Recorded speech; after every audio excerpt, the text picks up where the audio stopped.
All we have is 3 suspects wearing scarves over their faces.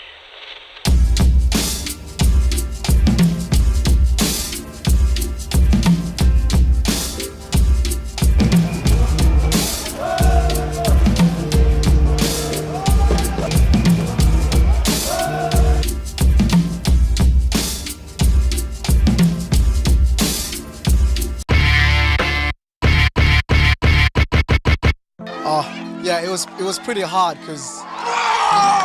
Oh! Oh, and a message, ladies and gentlemen, just like I was saying, this has been a fierce competition. What are we looking at? It has gone now to a sudden death. He looks at the keeper. The keeper looks at him. He's going. What is... Oh! Ladies and gentlemen, that turns out to be the end of the competition. What a wonderful competition we're having. Ladies and gentlemen. Sorry for that.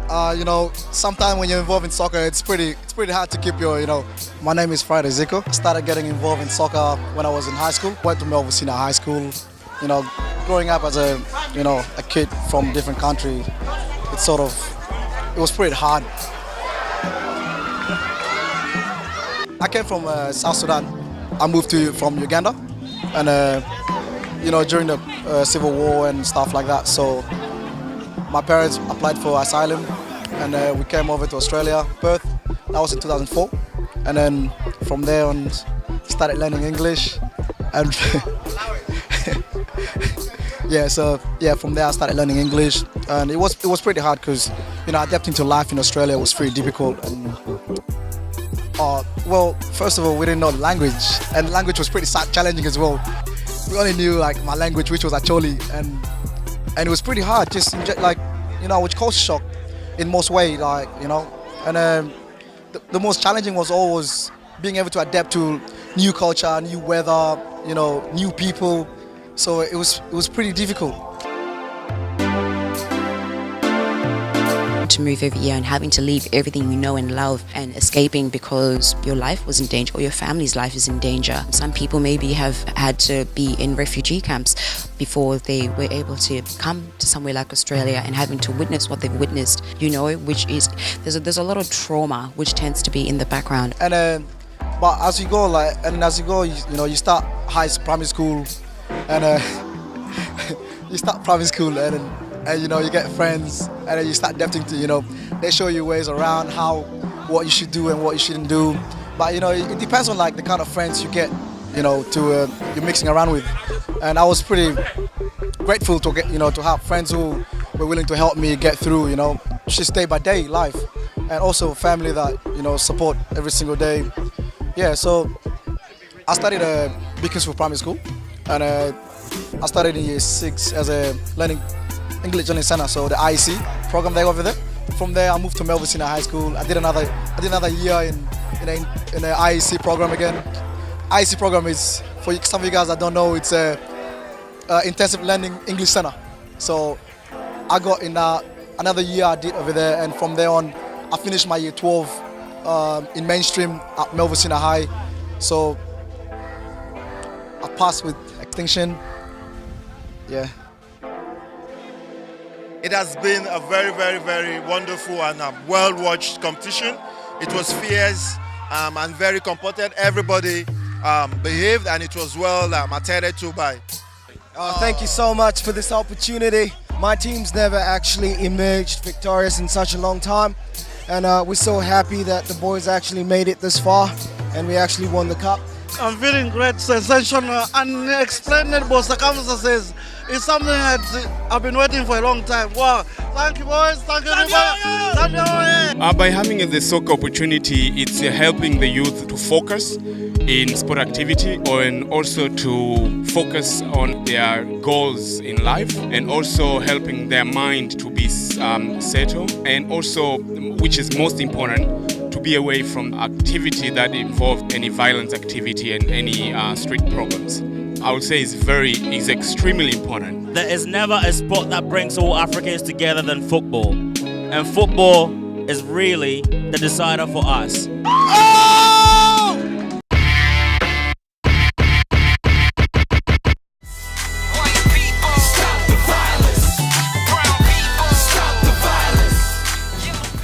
not want to see someone else go through.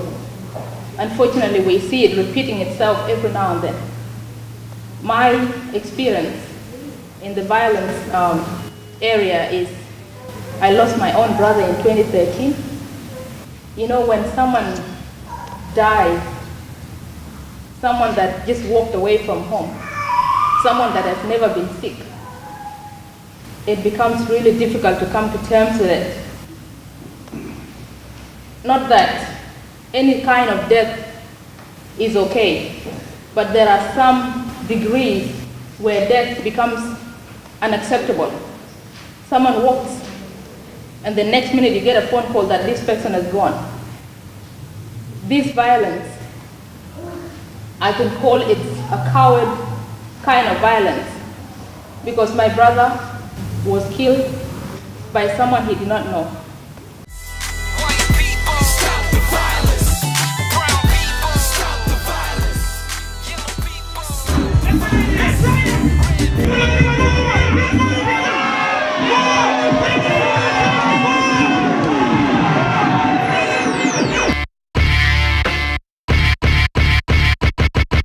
And I think it's been a time to remind ourselves of the place of Africa in the world. Africa is the continent of the future.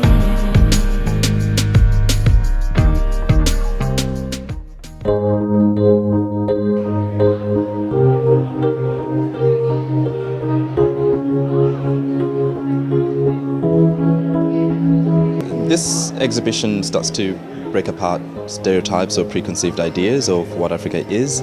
It's called Urban Access because for a lot of people Africa is very rural, so you ask them to paint a picture and all they talk about, is the safari, the landscapes, but never really about the city. So we thought this exhibition should start to talk about the urban landscape and explore contemporary Africa right now. A lot of the artists work in the cities, Johannesburg, Cape Town, Harare and Kenya, Southern Africa, South Africa, Zimbabwe, Namibia, with a few touch points in Angola. And what they represent is the current discourse that takes into account the history, the tumultuous history of Southern Africa. So all the way down from discovery and the colonial period, focusing also on the apartheid era and the transitional phase and the current post-colonial, post-apartheid period. These are artists at the forefront of contemporary practice. Some of the works have been exhibited at the Guggenheim, Venice Biennale, Tate Modern. So we're looking at the big hitters when it comes to contemporary Southern African art. I work for Murdoch University, one of 5 universities here in Western Australia. I work for the Research and Innovation Office, particularly on Africa and Indian Ocean, which is my portfolio. All of us, part of the African diaspora, were contributing to eliminating stereotypes about Africa and us Africans. It's liberating because it shows that Africa is coming into the 21st century. This exhibition is a way of connecting 2 continents for the first time in a really interesting and comprehensive way, presenting a face of contemporary art in both Zimbabwe and South Africa with a view to saying we're all in this together. I know Africa is far away, but not as far as you think, and that's part of what we are trying to get to. I hope that this huge symphony of voices from Africa today does find its place, and ultimately that dialogue between Africa and Australia can grow stronger.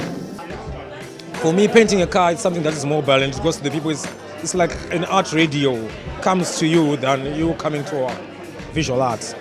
My city, there's a lot of energy happening, especially with the new generation where I'm from. There's a lot of traffic. Because back then people used to not be traveling as much and getting to see the world and coming back, engaging, coming with new ideas in Harare.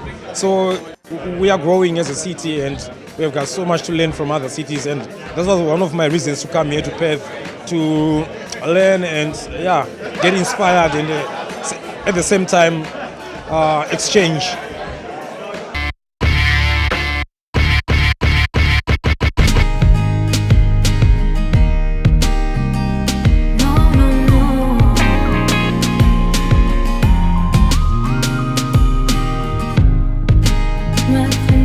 My afterlife, and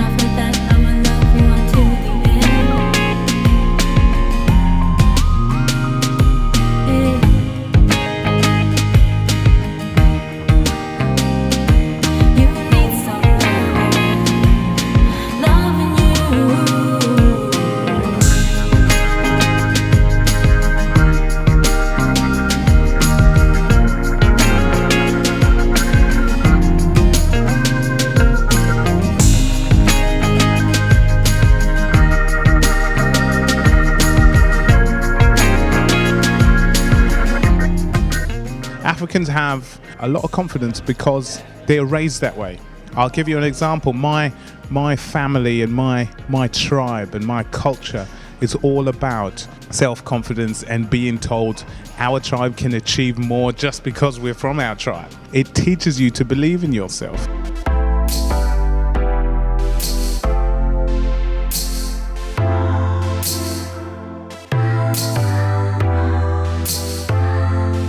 We need to go to the genesis of what actually causes violence. So we have identified issues that causes violence. One is identity. We've got issues with finance. We've got issues with the trauma. We've got issues the people trying to fit in. We've got youth trying to transition from their ways of life back in Africa onto the Australian way of life. Networking, lack of role models, and they are actually struggling. These are some of the issues that have been identified.